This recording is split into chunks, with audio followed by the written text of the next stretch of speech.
مگر میرے بزرگوں، میرے عزیز دوستوں، نوجوانوں، آداب کو ملوز رکھیے۔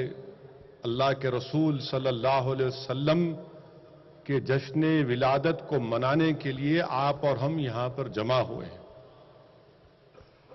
تو میں امید کرتا ہوں کہ کل جو جلوس نکالا جائے گا وہ پرامن ہوگا، شریعت کے حدود سے یا حد سے آگے نہیں جائیں گے، ڈسپلن کا مظاہرہ ہوگا، امن کو برقرار رکھا جائے گا، باوضو آپ تمام رہیں گے، رنگ ایک دوسرے پر ہرگز نہیں پھینکیں گے، سگریٹ کو کم سے کم 3-4 گھنٹے کے لیے چھوڑ دیں گے، نماز ظہر پہلے فجر پھر ظہر ادا ہوگی، اور جب جلوس نکلے گا تو پورے طریقے کے ساتھ اپنی زبان پر درود و سلام کو جاری رکھیے۔ یہ غلاموں کا مظاہرہ کرنا ہے۔ میرے عزیز دوستوں اور بزرگوں، ماہ ربیع الاول کی بہت بڑی فضیلت ہے۔ علماء کرام نے یہ تصریف فرمائی ہے کہ اس ماہ مبارک کا بہت بڑا مرتبہ، بعض علماء کرام نے لکھا ہے کہ اس ماہ مبارک کا مرتبہ ماہ رمضان سے بڑھ کے ہے، اس لیے کہ اس میں اور ماہ رمضان میں اللہ سبحانہ و تعالیٰ نے قرآن کریم کو نازل کیا، تو اس ماہ مبارک میں صاحب قرآن تشریف لائے، اس میں قرآن آیا تو اس میں قرآن والے تشریف لائے، اور اگر اللہ کے رسول صلی اللہ علیہ وسلم نہ ہوتے تو رمضان، قرآن، زکوٰۃ، صدقہ یہ ہم کو نہیں ملتا۔ یہ ملا ہے تو صدقہ ہے نبی کریم صلی اللہ علیہ وسلم کا۔ میرے عزیز دوستوں اور بزرگوں، میرے عزتدار ماں اور بہنوں، اللہ سبحانہ و تعالیٰ نے انسان کو کئی نعمتوں سے نوازا۔ اللہ نے انسان کو آنکھ دیے، کان دیے، زبان دیے، دماغ دیا سوچنے اور سمجھنے کے لیے۔ یہ ایسی نعمتیں ہیں کہ ساری کائنات اس کی قیمت نہیں بن سکتی، اور کہیں پر اللہ سبحانہ و تعالیٰ نے کہا کہ انسان، میں نے تجھے آنکھ دے کر تجھے بہت بڑا احسان کیا، تجھے کان دے کر ایک بہت بڑا احسان کیا، بلکہ اللہ قرآن میں ارشاد فرمایا، علماء کرام نے اس قرآن کی آیات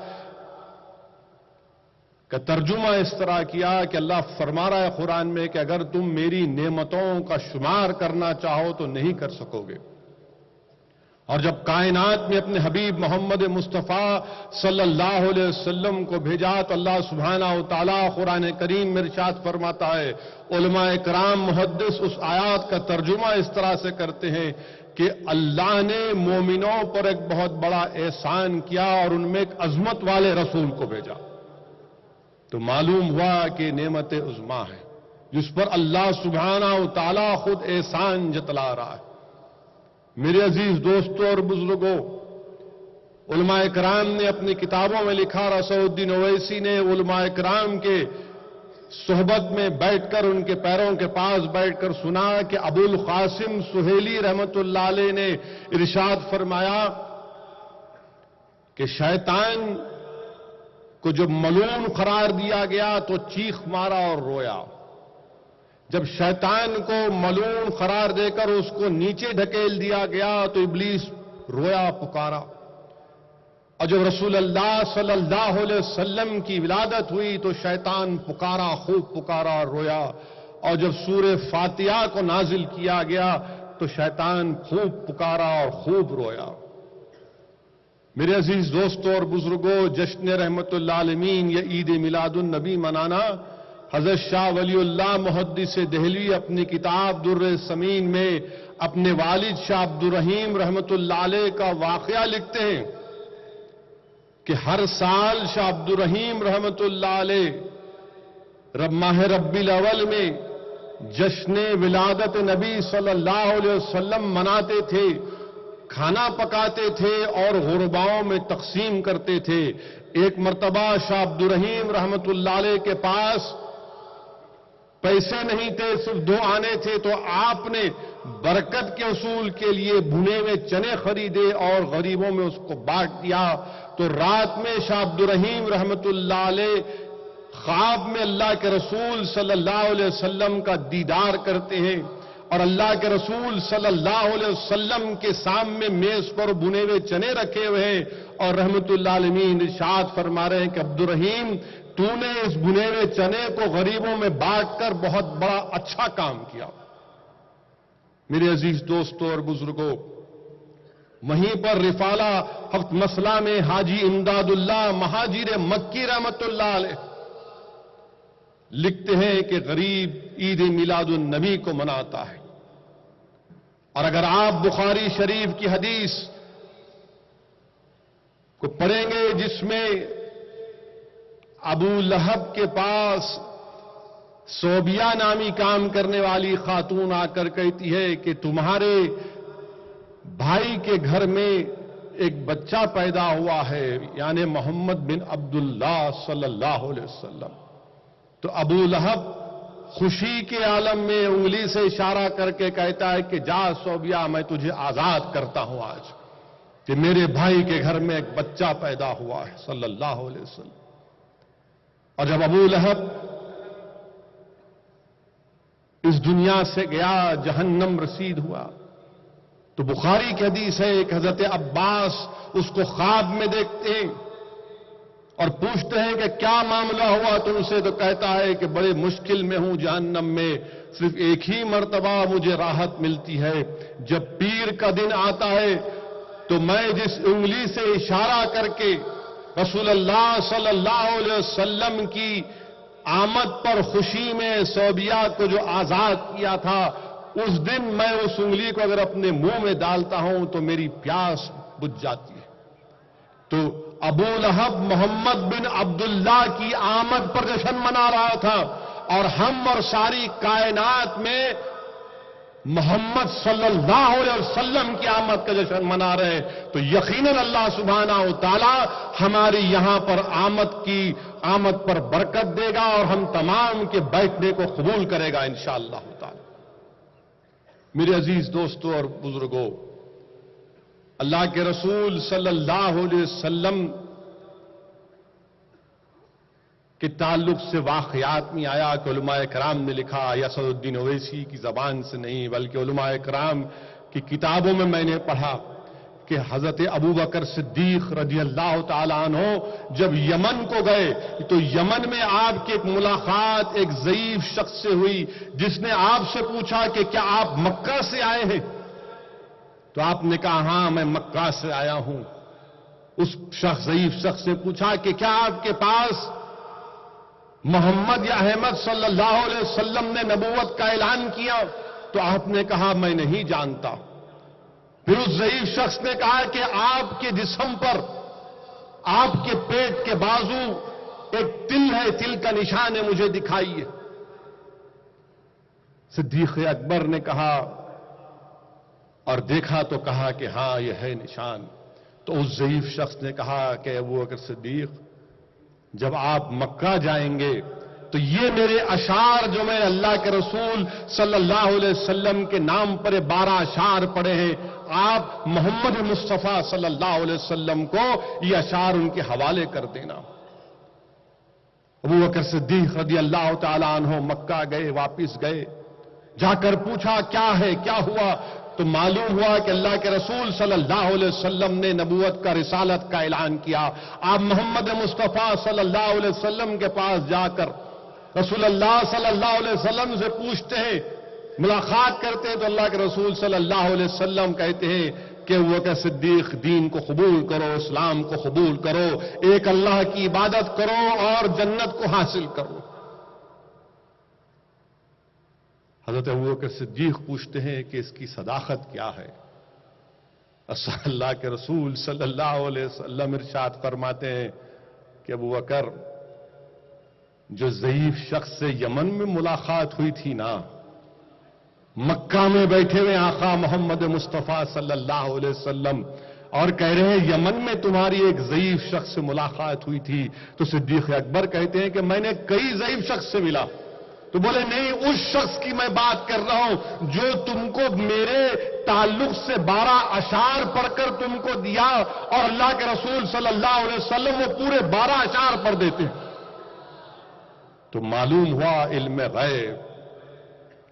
میرے عزیز دوستوں اور بزرگوں، صدیق اکبر اسی وقت ایمان لاتے ہیں۔ میرے عزیز دوستوں اور بزرگوں، اس لیے علماء کرام نے لکھا کہ اللہ کے رسول صلی اللہ علیہ وسلم کی آمد، صدیق اکبر کو صداقت ملی، فاروق اعظم کو عدالت ملی، عثمان غنی کو شرافت ملی، حضرت علی کو شجاعت اور امامت ملی، حسن اور حسین کو شہادت ملی، امت کو شریعت ملی، غلاموں کو عزت ملی، اور اسد الدین اویسی جیسے گناہگار کو انشاءاللہ شفاعت ملے گی۔ میرے عزیز دوستوں اور بزرگوں، آج ہم رسول اللہ صلی اللہ علیہ وسلم کے جشن ولادت کو منانے کے لیے یہاں پر جمع ہوئے، اور اللہ کے رسول صلی اللہ علیہ وسلم کے تعلق سے حدیث قدسی میں آیا کہ اللہ فرما رہا ہے کہ میرے محبوب اگر آپ نہ ہوتے تو اس کائنات کا ذرہ بھی معرض وجود میں نہیں آتا۔ میرے عزیز دوستوں اور بزرگوں، اللہ نے اس زمین کے فرش کو رسول اللہ صلی اللہ علیہ وسلم کے لیے بنایا۔ اللہ نے آسمان کے شامیانے کو رسول اللہ صلی اللہ علیہ وسلم کی آمد کی مسرت میں بنایا۔ یہ سمندر کے یہ روانی کیا تم سے پکار پکار کر کہتی عالم انسانیت، یہ سمندر کی موجیں، اس کی روانی تم کو اللہ کے رسول صلی اللہ علیہ وسلم کی سیرت کی سریلی کہانی تم کو سناتی ہے۔ یہ زمین میں جو پیڑ اور لگے ہوئے ہیں یہ کیا ہے؟ یہ اللہ کے رسول صلی اللہ علیہ وسلم کے سامنے ادب سے اپنا سلام پیش کر رہی ہے۔ اے انسانیت سنو ویسی کی آواز کو۔ آج دنیا میں اگر باغات میں پھول ہیں، ان پھولوں میں اگر مہک ہے تو کیا ہے؟ اللہ کے رسول صلی اللہ علیہ وسلم کے پسینے کا وہ پسینے کی خاک ہے۔ اگر آج میووں میں مٹھاس ہے تو کیا ہے؟ وہ اللہ کے رسول صلی اللہ علیہ وسلم کی زبان مبارک سے نکلنے والے وہ پیارے پیارے الفاظ کی سوغات ہے۔ یاد رکھو نوجوانوں، اگر کسی قوم نے انسانیت کی تاریخ میں اگر کسی اپنے مذہبی پیشوا کے لیے اپنا سب کچھ قربان کیا تو دنیا کی کوئی تاریخ یہ مثال پیش نہیں کر سکتی کہ دنیا میں واحد وہ مسلمان ہے جس نے اللہ کے رسول صلی اللہ علیہ وسلم سے اپنی بے پناہ محبت کا مظاہرہ کیا۔ اور اگر مسلمانوں کے پاس دنیا میں اگر کوئی چیز ہے، سب کچھ ہمارا ختم ہو گیا، اقتدار ختم ہو گئے، دولت ختم ہو گیا، سب چیز ختم ہو گیا، اگر کوئی چیز ہمارے پاس ہے تو رسول اللہ صلی اللہ علیہ وسلم کی محبت کی دولت ہمارے پاس ہے۔ اور دنیا یہ چاہتی ہے کہ اس دولت کو ختم کر کے رکھ دیا جائے۔ اور یاد رکھو نوجوانوں، دنیا کے خزانے خالی ہو جائیں گے مگر یہ دولت کوئی خرید نہیں سکتا۔ یاد رکھو نوجوانوں، ہمارے بزرگوں نے اس دولت کو بچا کے رکھنے کے لیے اپنا سب چیز قربان کر دیا۔ یاد رکھو نوجوانوں، یاد رکھو نوجوانوں، جو بت پرست تھے، جو اللہ کے رسول صلی اللہ علیہ وسلم کے دامن سے لپیٹ گئے، وہ خدا پرست ہو گئے۔ جو قاتل تھے وہ زمانے اور انسانیت کے محافظ بن گئے۔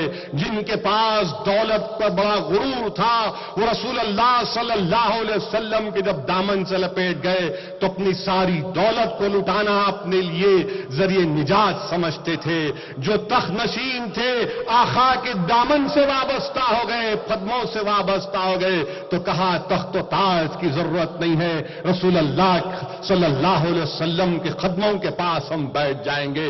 جو بڑے بڑے آرام کے بستروں پر سوتے تھے وہ آج بوریا نشینی پر رسول اللہ صلی اللہ علیہ وسلم کی محبت میں واسطہ اختیار کر گئے۔ جن کے پاس دسترخوانوں پر کھانے کی بہت سی چیزیں تھیں وہ اسلام کی عظمت کے لیے، رسول صلی اللہ علیہ وسلم کی محبت کے لیے بھوک اور فاقہ کشی کو اختیار کیا۔ یاد رکھو نوجوانوں، ہمارے بزرگ، ہمارے اسلاف کی روحیں تم سے پکار پکار کر کہہ رہی ہیں کہ دولت ایمان اور رسول اللہ صلی اللہ علیہ وسلم کی محبت کے لیے ہم نے اپنے جسموں پر پتھروں کو کھایا اور پھول کی مار کی طرح سا. ہم نے تلواروں کی جھنکاروں میں نعرے تکبیر اللہ اکبر کی آوازوں کو بلند کیا. ہم نے کوڑوں کو اپنے جسموں پر کھایا اور اللہ ایک ہے، اللہ ایک ہے کہ نعرے بلند کیے.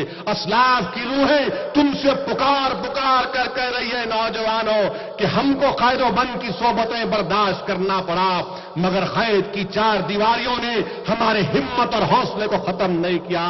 نوجوانوں، اسلاف کی روحیں ہم سے پکار پکار کر کہہ رہی ہیں کہ ہم کو پھانسی پر لٹکایا گیا، مگر پھانسی کے خوف نے آواز حق کو بلند کرنے سے ہم پیچھے نہیں ہٹے. آج وہی اسلاف کی روحیں نوجوانوں تم سے پکار پکار کر کہہ رہی ہیں کہ اس دولت ایمان کی حفاظت کرو. رسول اللہ صلی اللہ علیہ وسلم سے اپنی محبت اور نسبت میں اور مضبوطی پیدا کرو. میرے عزیز دوستوں اور بزرگوں، زمانہ ایک نئی سازش کر رہا ہے، بلکہ نئی پرانی سازش ہے. کوشش یہ کر رہا ہے کہ اسلام کو بدنام کیا جائے، اسلام کو بدنام کیا جائے کہ مسلمان ظالم ہیں. مساوات کی دنیا بات کرتا ہے. ارے دنیا والوں، تم اسلام پر جھوٹا الزام لگانے والوں، مساوات کی بات تو ہم کرتے ہیں. ہمارا وجود انسانیت کی بقا کے لیے ہے، ہمارا وجود انسانیت کی بقا کے لیے. اور جب مساوات کی بات ہوتی ہے میرے عزیز دوستوں اور بزرگوں، یہودیوں کے قبیلے میں اسود رائی، خیبر میں یہودیوں کا قبیلہ تھا. اسود رائی ایک نام کا سیاہ فام یہودی تھا جو ان یہودیوں کا غلام تھا، اور وہ ان کے بکریوں کو چراتا تھا. کیونکہ وہ سیاہ فام تھا، اس کی آنکھیں چھوٹی چھوٹی تھیں، جسم مختلف تھا، تو یہودی اس سے نفرت کرتے تھے، عزت نہیں کرتے تھے، اس کو چاہتے نہیں تھے، حقارت کی نظر سے دیکھتے تھے. ایک دن اسود رائی نے دیکھا کہ یہودی ہتھیار کا سامان تیار کر رہے ہیں. معلوم کرنے پر اس کو بتایا گیا کہ مدینے میں ایک شخص آیا ہے جو نبوت کا اعلان کر دیا اور کئی لوگ اس پر ایمان لا چکے ہیں. تو یہودی مدینے پر حملہ کرنے والے تھے. یہ اس کے دل پر پہلے حق کی دستک تھی. اس کو اور جستجو ہوئی کہ میں معلوم کروں. وہ خاموشی کے ساتھ اپنے بکریوں کے ریوڑ کو لے کر مدینہ گیا. جا کر اللہ کے رسول صلی اللہ علیہ وسلم سے پوچھا، یا رسول اللہ صلی اللہ علیہ وسلم، آپ کس بات کا پیغام دیتے ہیں؟ رسول اللہ صلی اللہ علیہ وسلم نے اسود رائی سے کہا کہ میں ایک اللہ کی عبادت کا پیغام دیتا ہوں، اور مجھ سے پہلے بھی اللہ نے اپنے نبیوں کو اور انبیاؤں کو بھیجا. میں اللہ کا آخری رسول اور نبی ہوں. پھر وہ پوچھتا ہے رسول اللہ صلی اللہ علیہ وسلم سے کہ دیکھیے، میں یہودی ہوں، میں سیاہ فام ہوں، میرے لوگ مجھ سے نفرت کرتے ہیں، مجھ سے بات نہیں کرتے، مجھ سے عزت نہیں کرتے، اور میرے سے دل دکھانے والی حرکتیں کرتے ہیں. اگر میں اسلام قبول کرتا ہوں تو مجھے کیا ملے گا؟ اللہ کے رسول صلی اللہ علیہ وسلم نے فرمایا، تجھے دین اور دنیا کی کامیابی ملے گی، اللہ کی رحمت تجھے ملے گی اور جنت تجھے ملے گی. وہ بولے گا، وہ پوچھا، یا رسول اللہ صلی اللہ علیہ وسلم، اگر میں ایمان قبول کیا، کل یہودی حملہ کریں گے، میں ان سے لڑا، اس میں شرکت کیا اور ہلاک ہو گیا، تو کیا جنت میں بھی اللہ یہ دیکھے گا کہ کون کالا ہے کون گورا ہے؟ کہ وہاں پر بھی اونچ اور نیچ کا فیصلہ ہوگا؟ اچھے، اللہ کے رسول صلی اللہ علیہ وسلم نے فرمایا کہ نہیں، وہاں پر ایسا کچھ نہیں ہوگا، اللہ کے نزدیک سب برابر ہیں. تو فوراً پکار کر کہا، میں آپ کے اوپر ایمان لاتا ہوں، میں کلمہ پڑھتا ہوں. اور پھر اللہ سے رسول صلی اللہ علیہ وسلم سے پوچھتا کہ ان بکریوں کا کیا کروں، اس کا مالک خیبر میں ہے. اللہ کے رسول صلی اللہ علیہ وسلم حکم فرماتے ہیں کہ جاؤ، لے کر جا کر اس کو اپنے مالک کے حوالے کر کے واپس آؤ. وہ واپس آتا ہے، یہودیوں سے مقابلہ کرتا ہے اور شہادت پاتا ہے. رسول اللہ صلی اللہ علیہ وسلم کی آنکھ سے آنسو رواں ہو جاتے ہیں. رحمت اللہ علیہ صلی اللہ علیہ وسلم ارشاد فرماتے ہیں کہ بہترین شخص تھا، اس نے اپنی کامیابیوں کی منزل کو بہت جلدی پا لیا. میرے عزیز دوستوں اور بزرگوں، ہم کیا پیغام دے رہے ہیں دنیا کو کہ ہمارے ملک میں دلتوں سے ناانصافی ہوتی ہے، اخبارات میں آیا کہ ایک دلت کا سایہ کسی عبادت گاہ پر پڑ گیا تو پوری اس عبادت گاہ کو دھو دیا گیا۔ ہمارے ملک میں آج بھی دلتوں کو بہت سی عبادت گاہوں میں جانے نہیں دیا جاتا، اور اللہ کے رسول صلی اللہ علیہ وسلم 1400 سال پہلے کہہ رہے ہیں کہ تم سیاہ فام ہو تو کوئی فرق نہیں پڑتا، تم کمزور ہو تو تم طاقت حاصل کر لو گے، دین کو قبول کرو۔ میرے عزیز دوستو اور بزرگوں، آج دنیا یہ بتا رہی ہے کہ مسلمان، ابھی ذکر کیا ہمارے مہمان مقرر علماء نے، عالم دین نے، کہ کیسے داعش یا آئس یتیموں پر ظلم کر رہے، یہ ظالم ہے، ان کا تعلق اسلام سے نہیں ہے۔ رسول اللہ صلی اللہ علیہ وسلم کی سیرت ہم تمام کو پکار پکار کر کہہ رہی ہے کہ ایک مرتبہ رسول اللہ صلی اللہ علیہ وسلم کے دربار میں ایک صحابی رسول دوڑتے ہوئے آئے اور آ کر اپنی نظر پھرا پھرا کر دیکھ رہے تھے، تو رسول اللہ صلی اللہ علیہ وسلم نے پوچھا کہ تم پریشان نظر آ رہے ہو، کیا بات ہے؟ اس صحابی نے عرض کیا، رسول اللہ صلی اللہ علیہ وسلم میرا بچہ نہیں دکھ رہا صبح سے، میں پریشان ہوں۔ تو صحابہ نے کہا جو مجلس میں تھے کہ وہ کسی باغ میں کھیل رہا ہے۔ جیسے ہی وہ صحابی پلٹ کر دوڑنا چاہتے تھے، اللہ کے رسول صلی اللہ علیہ وسلم نے کہا ادھر آؤ، ٹھہرو، میری بات سن کر جاؤ۔ آقا نے فرمایا جب تم باغ میں جاؤ گے اور تمہارے بچے کو دیگر بچوں کے ساتھ کھیلتے ہوئے دیکھو گے تو تم کو میں کہہ رہا ہوں کہ تم اپنے بچے کو بیٹا کہہ کر نہیں پکارنا، اس کے نام سے اس کو پکار کر بلانا۔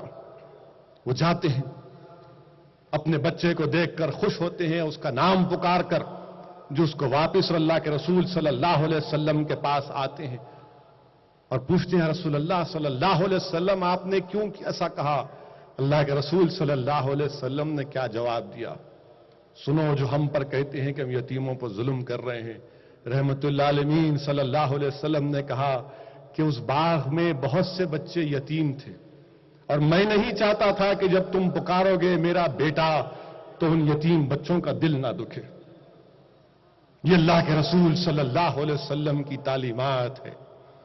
دیکھو دنیا والوں، یہ ہمارے آقا کی تعلیمات ہے۔ نوجوانوں یاد رکھو اس چیز کو کہ کیسے رسول اللہ صلی اللہ علیہ وسلم یتیموں کے دل دکھانے کی بات نہیں کرنا چاہتے، اور پھر یہ کہتے ہیں کہ مسلمان جو ہے آئسس داعش، ان کو مل گیا موقع کہ داعش والے گردن کاٹتے ہیں۔ ارے وہ گردن کاٹتے ہیں تو قصائی ہے، وہ مسلمان نہیں ہے۔ اللہ کے رسول صلی اللہ علیہ وسلم کی سیرت کے واقعات، صحابہ اکرام کی قربانی، ان کے محبت کے کارنامے ہمارے سامنے، ان کے جذبات ہمارے سامنے۔ حضرت خبیب رضی اللہ تعالیٰ عنہ کو گرفتار کر لیا گیا، بھوک اور پیاسا رکھا گیا، ہتھکڑیوں سے زنجیروں سے باندھ کر کئی دن تک رکھا گیا، اور ایک جہاں پر آپ کو قیدی بنا کر رکھا گیا، وہاں پہ ایک معصوم بچی اپنے ہاتھ میں چاقو لے کر آپ کے قریب آ گئی اور آپ کے سامنے چاقو رکھ دیا، اس کے ہاتھ سے گر گئی، معصوم بچی تھی۔ صحابی رسول دیکھیے، آپ اس بچی کے چاقو کو لے کر اپنے بازو رکھتے ہیں، اس بچی کو اپنے گود میں بٹھاتے ہیں، اس سے شفقت سے پیش آتے ہیں۔ اس کی ماں دیکھ کر پکارتی ہے کہ میرے بچی کو مار دے گا، اس کے پاس چاقو۔ آپ کہتے ہیں نہیں، ہمارے رسول صلی اللہ علیہ وسلم نے ہم کو تعلیم نہیں دی کہ معصوم بچوں کی گردنوں کو کاٹ دینا۔ دنیا والوں سنو، یہ میرے رسول کی سنت ہے، یہ میرے رسول کا پیغام ہے صلی اللہ علیہ وسلم کا۔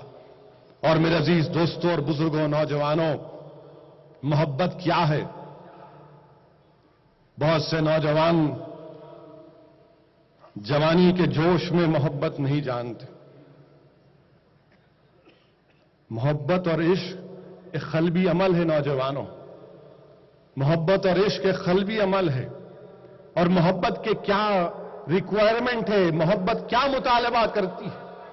کہ محبت کا پہلا مطالبہ یہ ہے کہ اپنے دل کو محبوب کے حوالے کر دینا، اس کے تابع کر دینا۔ اگر میں رسول اللہ صلی اللہ علیہ وسلم سے محبت کرتا ہوں تو میرا یہ دل رسول اللہ صلی اللہ علیہ وسلم کے تابع ہو جائے، میرا یہ دل رسول اللہ صلی اللہ علیہ وسلم کی شوق میں تڑپتا رہے۔ یہ محبت کا تقاضا ہے۔ اور محبت کیا ہے؟ بخاری کی حدیث ہے کہ جتنے روح ہیں عالم ارواح میں جتنے روح ہیں وہ اللہ کے رسول صلی اللہ علیہ وسلم کی فوج ہے. یہ بخاری کی حدیث ہے.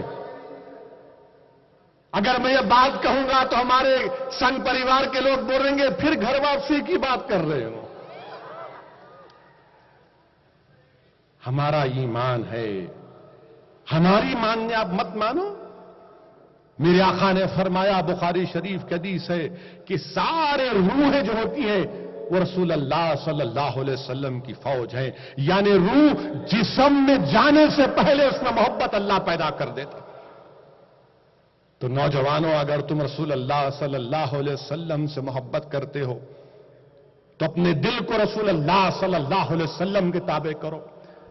قاضی ایاز کتاب الشفا میں لکھ رہے ہیں، قاضی ایاز کتاب الشفا میں لکھ رہے ہیں کہ تم اس وقت تک سنت کی مٹھاس کو نہیں پا سکتے جب تک کہ تم اپنے وجود کے مالک کو رسول اللہ صلی اللہ علیہ وسلم کو نہیں مانو گے.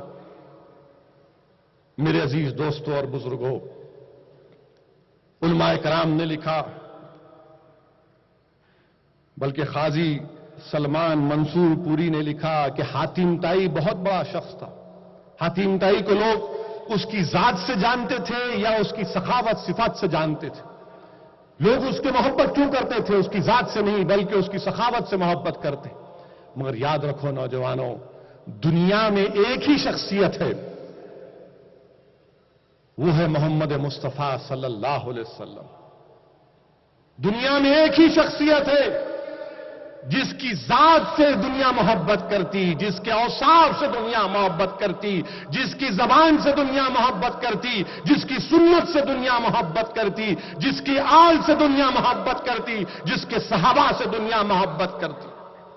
اور کوئی کائنات میں ایسا شخصیت نہیں ہے جو اتنی محبت ہم رسول اللہ صلی اللہ علیہ وسلم سے کرتے ہیں. اب یہاں پر اس بات کو ذہنوں میں رکھو، میں آپ سے بھی مخاطب ہوں اور ان لوگوں سے بھی مخاطب ہوں جو اللہ کے رسول صلی اللہ علیہ وسلم کی شان میں گستاخی کرتے ہیں. میں اس جانور کا، ملعون کا نام لینا نہیں چاہتا جس نے رسول اللہ صلی اللہ علیہ وسلم کی شان میں گستاخی کی، بلکہ دنیا کے گستاخوں سے بھی آج یہ غلاموں کا غلام اویسی ان سے کہہ رہا ہے، سنو، بتاؤ دنیا میں کوئی ایسی شخصیت ہے جس کی ذات سے، جس کے صفات سے، جس کی سنت سے، جس کے ارشادات سے، جس کے صحابہ سے، جس کے آل سے کوئی اتنی محبت کرتا ہے؟ بتاؤ ہم کو. اسی لیے ہم کہتے ہیں کہ تنقید اسلام پہ ہو سکتی ہے، گستاخی رسول سے نہیں برداشت کی جا سکتی. رسول اللہ صلی اللہ علیہ وسلم سے گستاخی نہیں برداشت کی جا سکتی. حدیث شریف میں آیا کہ صحابہ کرام مسجد نبوی میں بیٹھے ہوئے ہیں، گفتگو کر رہے ہیں انبیاء علیہ السلام کے بارے میں، ان کے اوصاف، ان کے الخابات کے بارے میں. رسول اللہ صلی اللہ علیہ وسلم جلوہ فرماتے اور کہتے ہیں کہ میں نے تمہاری گفتگو سنی، صحیح ہے، مگر یاد رکھو میں حبیب اللہ ہوں، میں حبیب اللہ ہوں، میں اللہ کا محب اور محبوب ہوں. تو یاد رکھو دنیا والوں، یاد رکھو نوجوانوں، جب اللہ سبحانہ و تعالیٰ ان سے محبت کرتا ہے تو ہم کو بھی محبت کرنا ہے. سورہ توبہ کی آیات نمبر 4 کیا کہہ رہی ہے کہ رسول اللہ صلی اللہ علیہ وسلم سے محبت کرو، اپنی زندگی ان کے بتلائے ہوئے راستے پر گزارو، تم کو نعمتوں سے نواز دیا جائے گا. شیخ عبدالحق محدث دہلوی نے کیا کہا؟ جس کے دل میں رسول اللہ صلی اللہ علیہ وسلم کی محبت نہیں، وہ دل مردہ ہے، اس کی روح مردہ ہے. تو جس کے دل میں رسول اللہ کی محبت ہے وہ ایماندار ہے. اسی لیے آقا نے فرمایا کہ تمہارا ایمان اس وقت تک مکمل نہیں جب تک کہ تم مجھے اپنی جان سے زیادہ نہیں چاہو گے. آقا نے فرمایا کہ تمہارا ایمان اس وقت تک مکمل نہیں جب تک کہ تم تمہاری اولاد، تمہارے ماں باپ، تمہاری دولت سے بڑھ کر مجھے نہیں چاہو گے.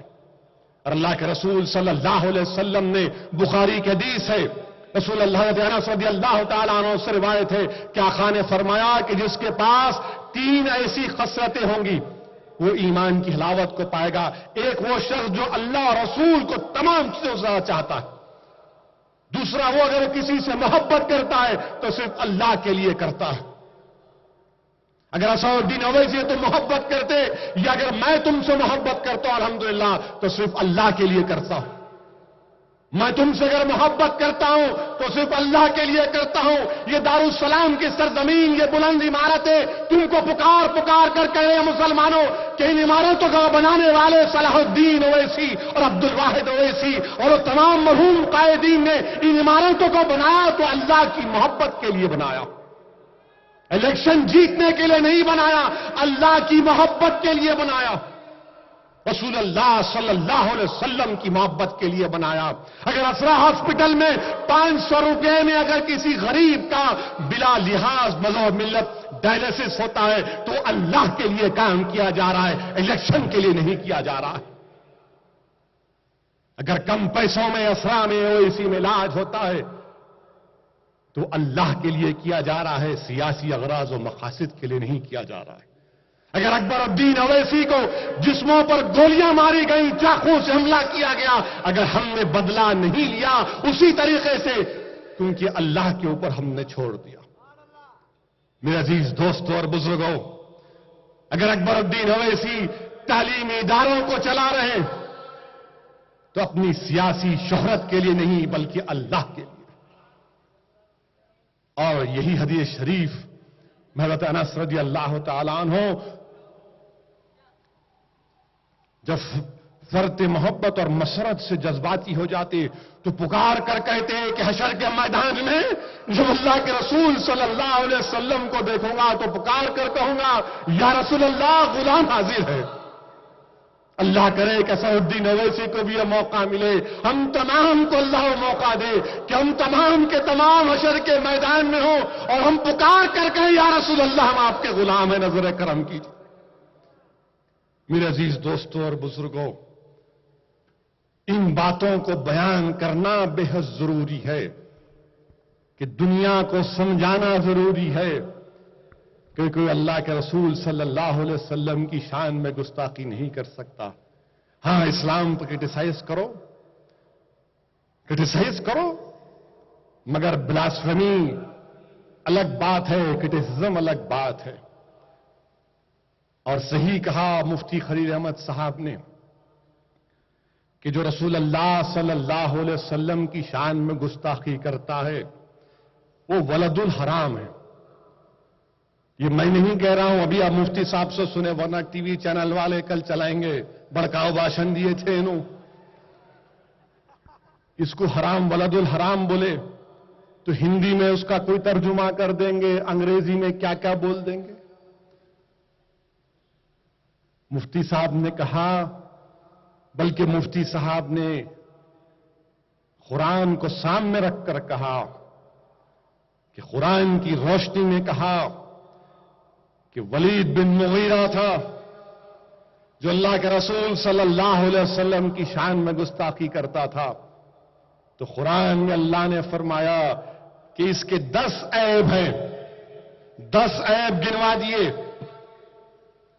اور 10واں عیب یہ بتایا گیا کہ ولد الحرام ہے، یہ اپنے باپ کا بیٹا نہیں ہے. یہاں پر اہل اللہ بھی بیٹھے ہیں، یاد رکھو نوجوانوں، نہیں معلوم کون کون بیٹھے ہیں، کون کون کس کس کی آمد ہے.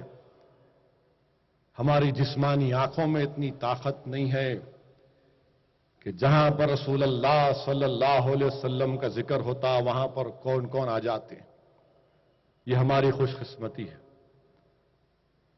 بہرحال وہ اپنی ماں کے پاس گیا اور کہا کہ ماں 9 عیب تو میں مانتا ہوں مجھ میں ہے، 10واں عیب بتا، کیا میں اپنے باپ کا بیٹا ہوں یا تو نے اپنا منہ کالا کیا تھا؟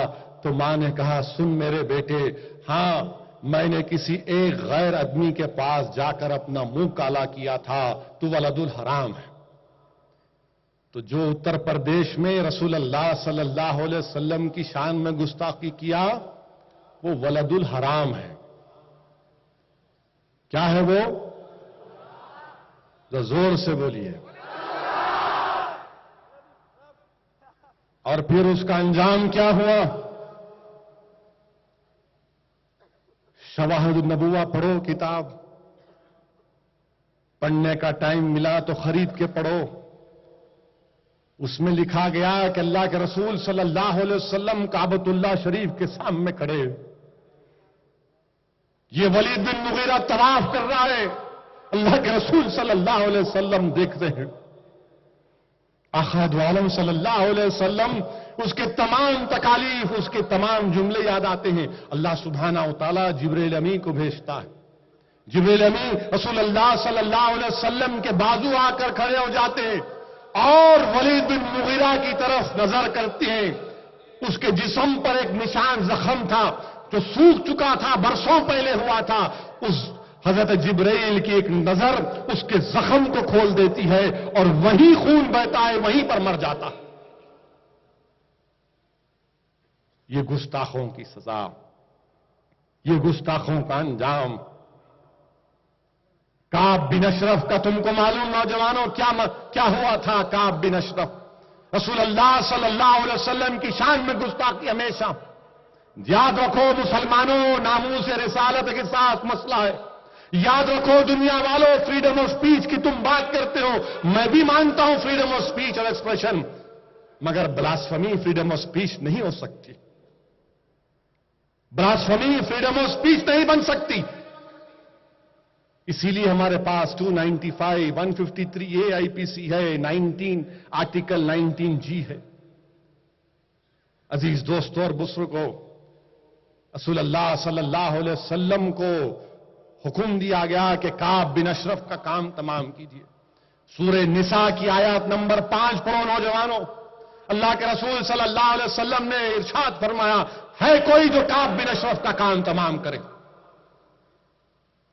محمد بن مسلمہ رضی اللہ تعالیٰ عنہ اٹھے، بولے یا رسول اللہ مجھے اجازت دیجیے، مجھے اس بات کی اجازت دیجیے کہ میں اپنے طریقے سے اس کو کیفر کردار تک پہنچاؤں گا۔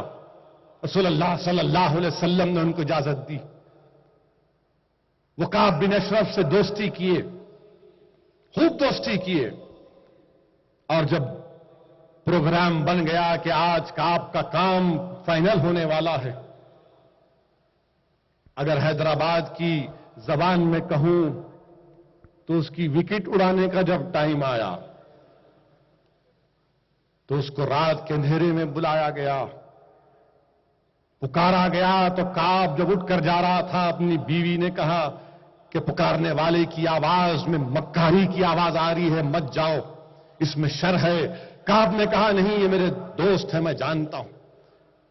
جب ان کے پاس گیا تو حضرت صحابی رسول صلی اللہ علیہ وسلم محمد بن مسلمہ نے کہا کہ تمہارے بالوں سے بڑی خوشبو آ رہی ہے، قریب تو آؤ۔ اور جیسا قریب آئے اس کا کام تمام کر دیے۔ یہ پہلے گستاخ کی سزا تھی۔ اب اس کا یہ مطلب نہیں ہے کہ کل آپ وکٹ نکالنے چلے جائیں گے، نہیں جائیں گے آپ، کیونکہ قانون ہے، یاد رکھو۔ اللہ کے رسول صلی اللہ علیہ وسلم نے حکم فرمایا تھا، اور شریعت کا حکم یہ ہے کہ جو ملک کا قانون ہوگا اس قانون کا پاس و لحاظ رکھنا پڑے گا۔ ہاں یقیناً اس ملعون نے ہم کو قلبی، جسمانی، روحانی ہر قسم کی تکلیف دی اپنے واہیات باتیں کر کر، اور ضرور انشاءاللہ تعالی اس کے لیے دنیا چھوٹی پڑ جائے گی۔ کم سے کم چوہا تو بھی اپنے بل میں رہ کر خوش ہوتا ہوگا، مگر گستاخی کرنے والا انشاءاللہ تعالی چوہے کی طرح بھی اس کی قسمت نہیں ہوگی انشاءاللہ۔ اور ہم اتر پردیش کی حکومت سے مطالبہ کرتے ہیں کہ اس کے خلاف چارج شیٹ ڈالو، سزا دلاؤ، اس کی بیل ہونے مت دو۔ اور گستاخی کی بات جب ہم کر رہے ہیں، یاد رکھو نوجوانوں، مکہ فتح ہوا، رسول اللہ صلی اللہ علیہ وسلم مکہ میں گئے اور کہا کہ سب کو معافی، آج سب کو معافی ہے، مگر بعض لوگوں کو معافی نہیں ہے، جس میں ابن قتل نامی شخص تھا جو گستاخی کرتا تھا۔ صحابہ کرام آ کر پوچھے، یا رسول عرض کیا رسول اللہ، وہ کعبۃ اللہ شریف کے غلاف میں چھپا ہوا ہے، اور یاد رکھو نوجوانوں، کعبۃ اللہ شریف میں مچھر کو نہیں مار سکتے، مبارک جگہ ہے۔ آقا نے فرمایا کہ اللہ کے رسول کا گستاخ وہیں پر کام کرو۔ اللہ کے رسول صلی اللہ علیہ وسلم نے حکم فرمایا، آپ کے پاس کوئی اختیار نہیں ہے میں جا کے کروں گا، نہیں، قانون سے کام کرائیں گے، ہم اپنی زبان سے مقابلہ کریں گے، تحریر سے مقابلہ کریں گے، اپنے ایمان کو مضبوط کر کے مقابلہ کریں گے، اپنے مسجدوں کو آباد کر کے مقابلہ کریں گے۔ اور ڈرنے اور گھبرانے کی کوئی ضرورت نہیں. افسوس مجھے اس بات کا ہوتا ہے کہ رسول اللہ صلی اللہ علیہ وسلم کی شان میں گستاخی. ارے دنیا والوں، تم سنو تو صحیح میرے آقا کے بارے میں. تم پڑھ تو لو رسول اللہ صلی اللہ علیہ وسلم کی سیرت، جس کی شان میں تم گستاخی کر رہے ہو. دیکھو جب ان کی آمد اس دنیا میں ہوئی، جب رسول اللہ صلی اللہ علیہ وسلم کی آمد اس دنیا میں ہوئی اور دائی حلیمہ جو کمزور ہیں، ان کا اونٹ کمزور ہے، تمام اونٹ پہلے چلے گئے. آپ کا اونٹ کمزور ہے، آخر میں آتے. جو پہلے آئے سب بچوں کو لے کر چلے گئے اور آپ کے سامنے ایک بچہ ہے، کہا گیا کہ یتیم ہے. آپ نے کہا کوئی اور نہیں ہے، کوئی اور نہیں ہے جس کو میں لے کر جاؤں، پالوں پوسوں تاکہ مجھے کچھ فائدہ ہو جائے. کہا گیا کہ نہیں، یہی ہے. اور وہ دائی حلیمہ جو اللہ کے رسول صلی اللہ علیہ وسلم کو اٹھاتی ہیں اپنے ہاتھوں میں. رسول اللہ صلی اللہ علیہ وسلم جب اپنی آنکھیں کھولتے ہیں، منہ کھولتے ہیں، تو دائی حلیمہ کہتی ہے کہ ایسا نور نکلا جو آسمانوں تک چلا گیا. کل تک دائی حلیمہ کے پاس جسم میں خون نہیں ہے. آپ کو بھی ایک بیٹا ہے، آپ دودھ نہیں پلا سکتی کیونکہ جسم میں کچھ ہے نہیں. آپ کہتی ہیں کہ جیسا ہی میں نے محمد صلی اللہ علیہ وسلم کو گود میں اٹھایا، میرے جسم میں طاقت آ گئی. رسول اللہ صلی اللہ علیہ وسلم کو دائی حلیمہ کعبۃ اللہ شریف میں لے کر گئی تو رسول اللہ صلی اللہ علیہ وسلم نے بتوں کی طرف نہیں دیکھا. جب حجر اسود کے پاس گئے تو سنو دنیا والوں، ہم کیوں گستاخی کو برداشت نہیں کرتے. حجر اسود نکل کر رسول اللہ صلی اللہ علیہ وسلم کو چوما. دائی حلیمہ محمد صلی اللہ علیہ وسلم کو لے کر جب اپنے کمزور اونٹنی کے پاس گئی تو دیکھا کہ اونٹنی کے تھنوں میں دودھ آ چکا. اس اونٹنی پر بیٹھ کر جب آپ اپنے واپس اپنے گھر اپنے قبیلے کو جانا چاہتے تو وہ اونٹنی دوڑنا شروع کر دی کہ قافلے والے نے کہا کہ حلیمہ کیا ہو رہا ہے؟ آتے وقت تمہاری وجہ سے ہم رک گئے تھے، اب تمہاری وجہ سے ہم تھک جا رہے ہیں، تمہارا اونٹ اتنا تیز دوڑ رہا ہے. اور جب وہ لے کر گئے تو وہاں پر دیکھا کہ جس گھر میں اللہ کے رسول صلی اللہ علیہ وسلم ہے، دائی حلیمہ کے بکری گھاس تھوڑی کھاتے اور موٹی ہو جاتی ہے. لوگوں نے کہا کہ جس جگہ پر حلیمہ کے بکریاں گھاس کھاتی ہیں وہاں پر لے کر جاؤ، مگر ان بکریوں میں زمین آسمان کا فرق تھا. جب اللہ کے رسول صلی اللہ علیہ وسلم کو حضرت عبد المطلب نے جب بارش نہیں ہوئی تو کعبۃ اللہ شریف میں لے کر آئے اور کہا کہ یا اللہ تجھے اس بچے کا واسطہ. مجھے یہاں پر مرحوم عاقل صاحب رحمت اللہ علیہ یاد آ رہے ہیں کہ عاقل صاحب اپنی تقریر میں جملہ دہراتے تھے کہ اللہ تجھے ان گورے گورے ہاتھوں کا واسطہ.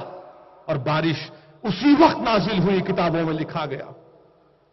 اے دنیا والوں، ہم رسول کی شان میں گستاخی برداشت نہیں کر سکتے.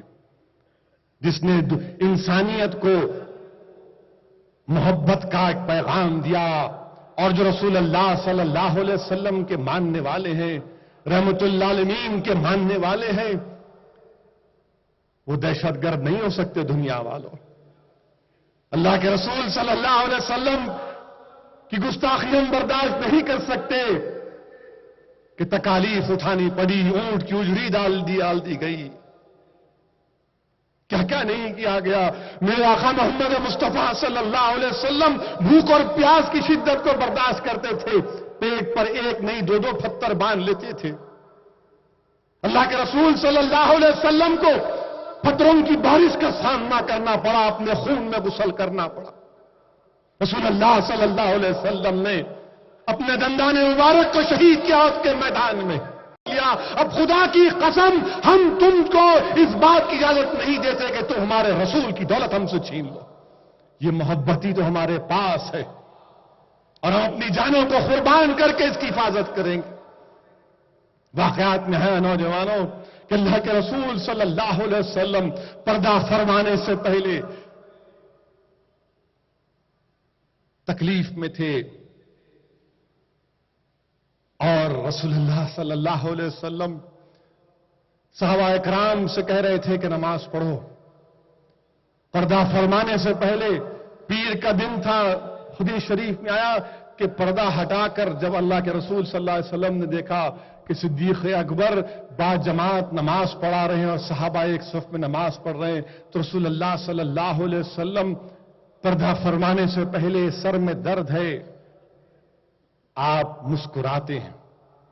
تو نوجوانوں، اگر تم رسول اللہ صلی اللہ علیہ وسلم سے محبت کرتے، دیکھو آقا دو عالم صلی اللہ علیہ وسلم دنیا سے پردہ فرمانے سے پہلے بھی دیکھ رہے ہیں کہ نماز با جماعت ادا ہو رہی یا نہیں ہو رہی.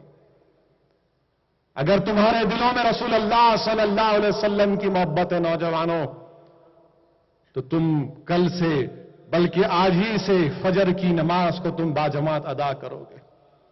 اللہ کے رسول صلی اللہ علیہ وسلم جب پردہ ہٹا کر دیکھتے ہیں تو صحابہ کرام کی محبت دیکھو. اچانک سب کی نظر پڑ جاتی ہے کہ اللہ کے رسول صلی اللہ علیہ وسلم کو شفا ہو گئی، آپ اچھے ہو گئے، اور صدیق اکبر پیچھے ہٹتے ہیں. رسول اللہ صلی اللہ علیہ وسلم اشارہ فرماتے ہیں کہ نماز پڑھو. اللہ کے رسول صلی اللہ علیہ وسلم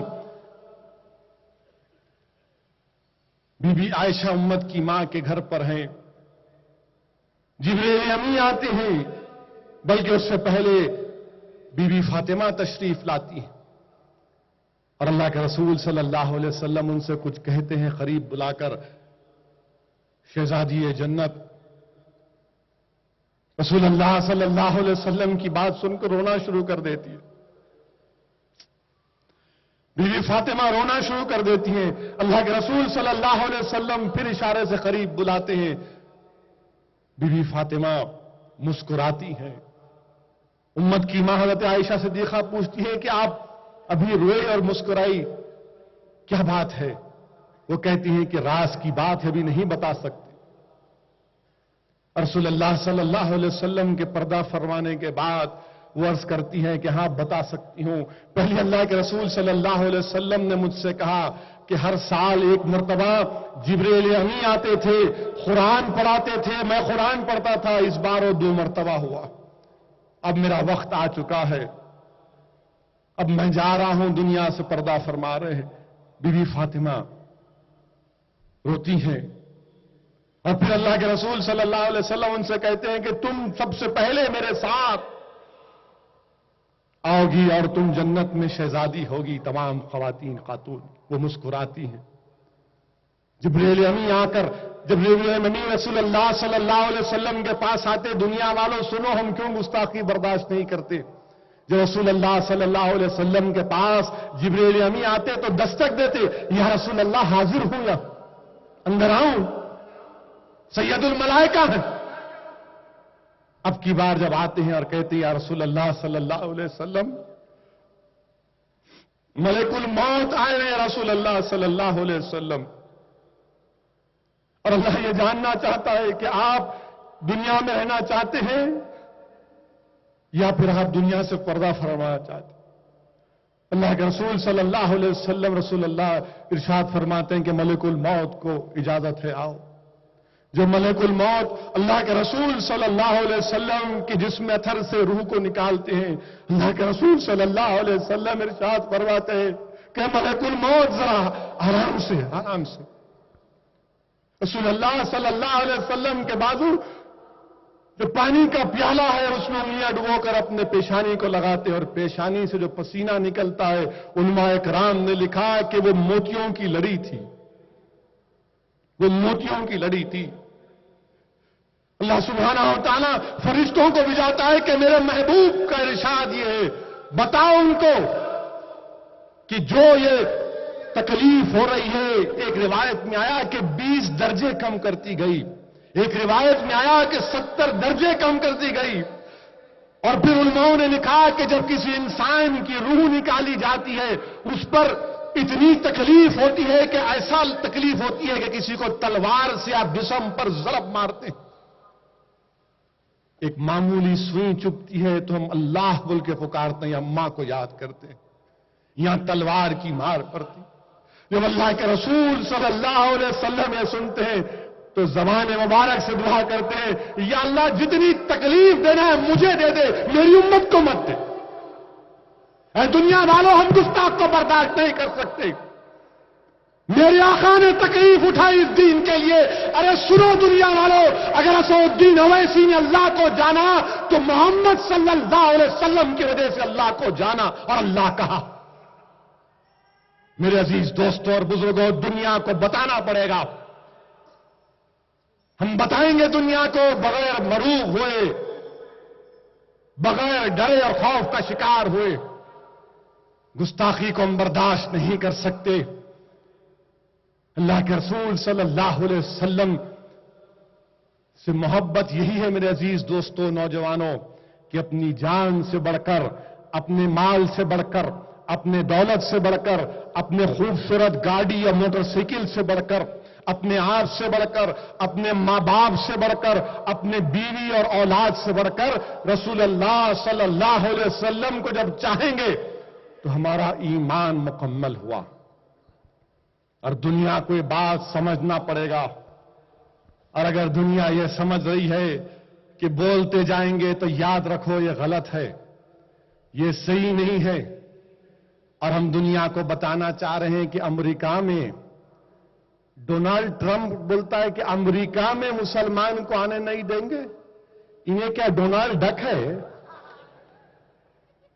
امریکہ میں نہیں آنا کہتے، کون آنا بابا پھر؟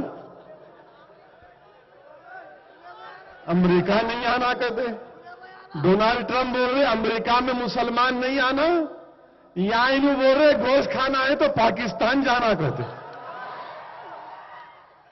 ارے امریکہ بھی وجود میں آیا تو رسول اللہ صلی اللہ علیہ وسلم کی وجہ سے، اور انہوں بول رہے گوشت کھانا ہے تو پاکستان جانا۔ پاکستان کیوں جائیں گے؟ حضرت آدم علیہ السلام یہاں آئے تو کہاں ہندوستان کو آئے؟ آپ جب غلطی آپ سے ہو گئی تھی، وہ جھاڑ سے نہیں کھانا کھائے تو آپ نے اللہ سے کیسا کہا؟ اللہ مجھے معاف کر دے محمد صلی اللہ علیہ وسلم کے صدقے میں۔ اللہ نے پوچھا کہ آدم آپ نے کہاں سے سیکھا؟ تو کہا یا اللہ میں نے تیرے عرش کے نیچے دیکھا لا الہ الا اللہ محمد رسول اللہ۔ ابا آدم ہندوستان کو آئے، آپ بول رہے گوشت کھانا ہے تو پاکستان جانا۔ ارے ساری دنیا ہماری وجہ سے بابا، ہم نہیں تو دنیا نہیں، ہم نہیں تو گائے بھی نہیں، بیل بھی نہیں، بھینس بھی نہیں، تم بھی نہیں، مودی بھی نہیں، کچھ بھی نہیں۔ اگر ہم ہے تو ہے، ہم نہیں تو تم نہیں بابا۔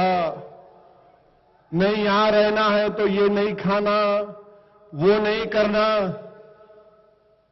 کیا کرنا پھر؟ یہ نہیں کھانا۔ مختار عباس نقوی بولتے گوشت کھانا ہے تو پاکستان چلے جانا۔ ہریانہ کا چیف منسٹر بھی یہی بات بولتا۔ اب مہاراشٹر میں جنوری سے لے کر دسمبر تک 4000 کسان خودکشی کر لیے۔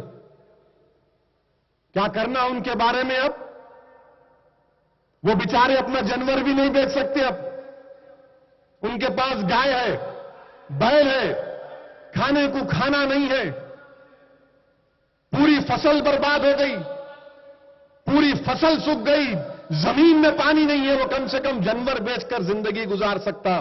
تو بولتے نہیں ماتا کا معاملہ ہے، بیچ نہیں سکتے۔ اس کی اماں کو کھانے کو کھانا نہیں ہے، مگر آپ کی ماتا کو کچھ نہیں کرنا، یہ کون سی بات ہے؟ کسان 4000 کسان خودکشی کر لیے۔ اگر وہ قانون نہیں ہوتا تو کم سے کم وہ جانور بیچ کر، مگر آج مہاراشٹر میں کسان 4000 کسان خودکشی کر لیے۔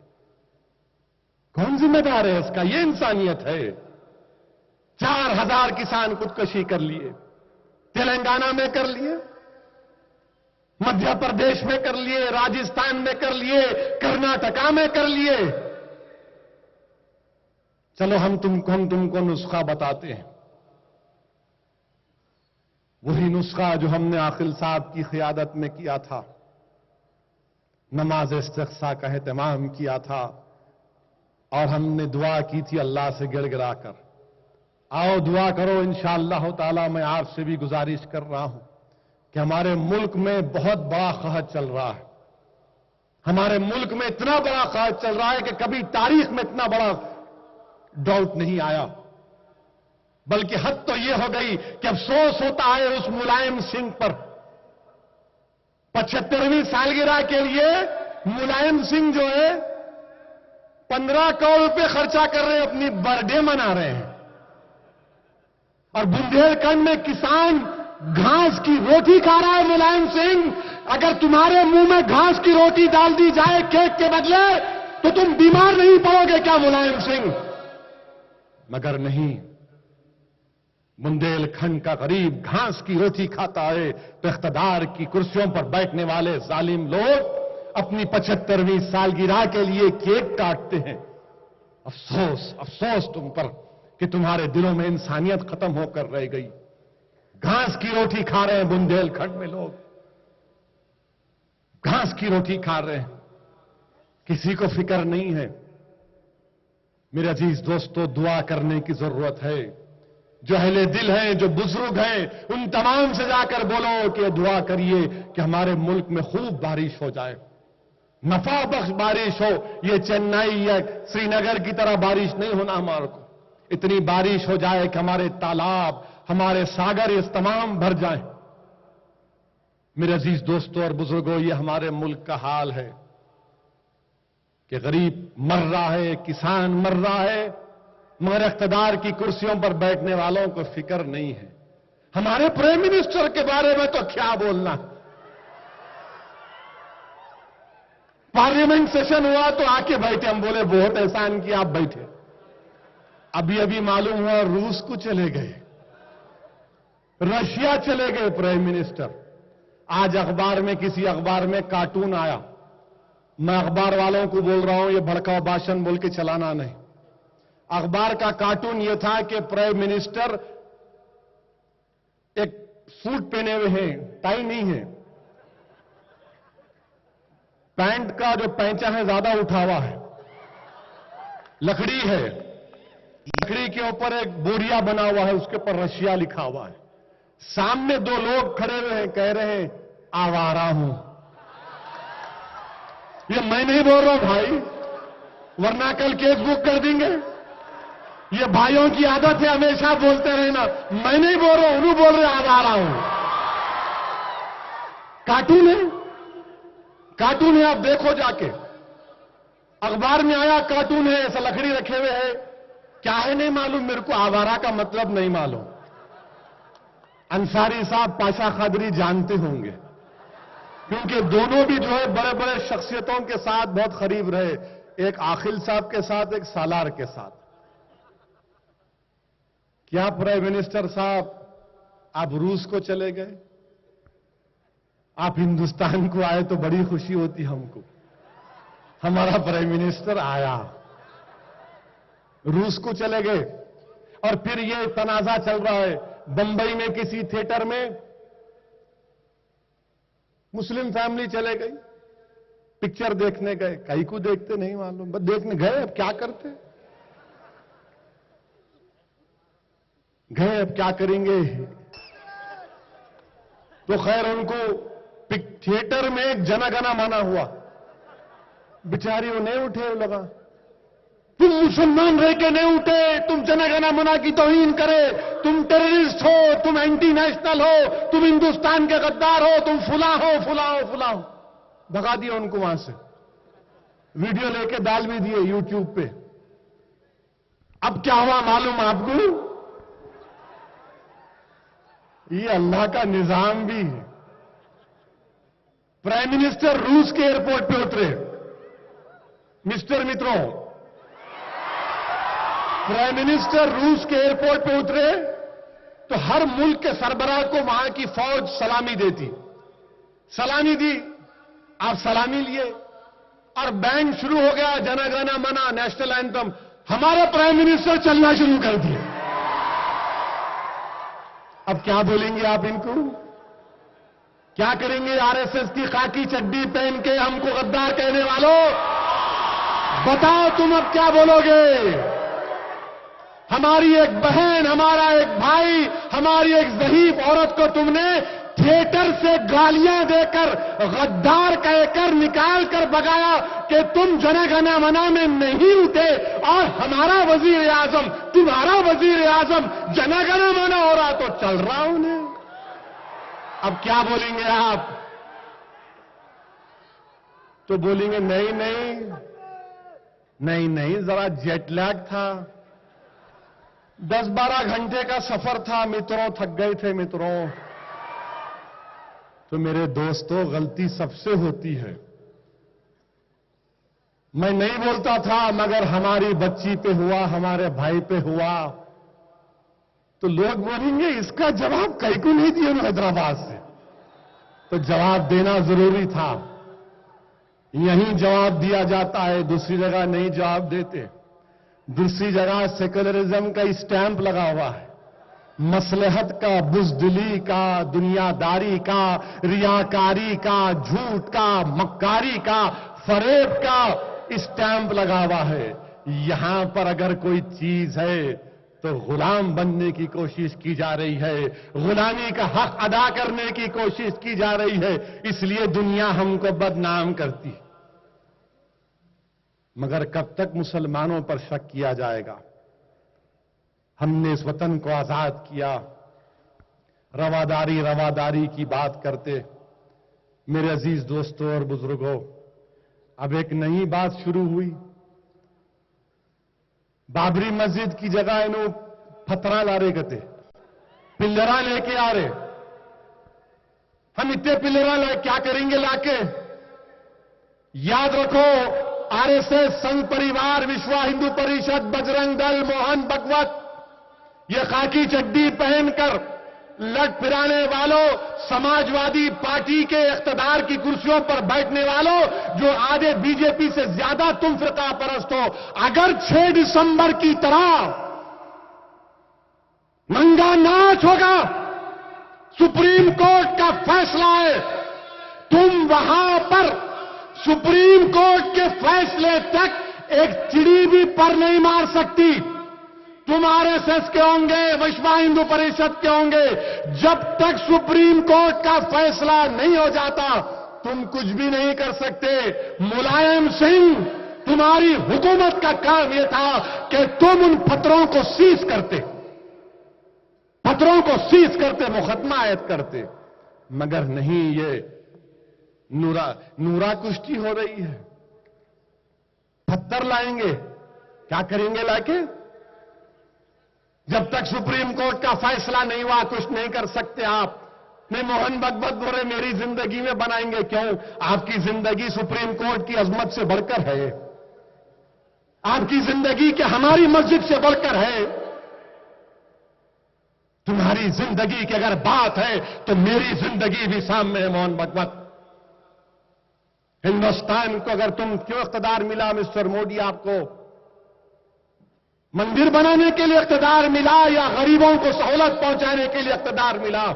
تم کو اقتدار مندر بنانے کے لیے ملا یا کسانوں کو راحت پہنچانے کے لیے ملا؟ تم کو اقتدار مندر بنانے کے لیے ملا یا ہندوستان کی اکانومی کو صحیح کرنے کے لیے ملا؟ تم کو اقتدار مندر بنانے کے لیے ملا یا پھر سڑک پر ہمارے فوجی مارے جا رہے ہیں ان کو بچانے کے لیے ملا؟ گورننس کے لیے ملا یا مندر کے لیے ملا؟ بتاؤ ہم کو. مگر آج بھول گئے، جو کل تک یہ تمام باتیں کرتے تھے اب آ گئے اپنے اصلی چہرے پر. مگر ہم کو پوری امید ہے، اور بلکہ ہم سپریم کورٹ میں وہ جو کنٹیم پٹیشن کلیان سنگھ کا چل رہا ہے، اگر اس کنٹیم پٹیشن پر سپریم کورٹ سنوائی شروع کر دے گی اور تمام کے تمام کو سزا دے دے گی، کیونکہ ان لوگوں نے سپریم کورٹ کا کنٹیم کیا. یہ رسول اللہ صلی اللہ علیہ وسلم کی شان میں گستاخی کرنے والے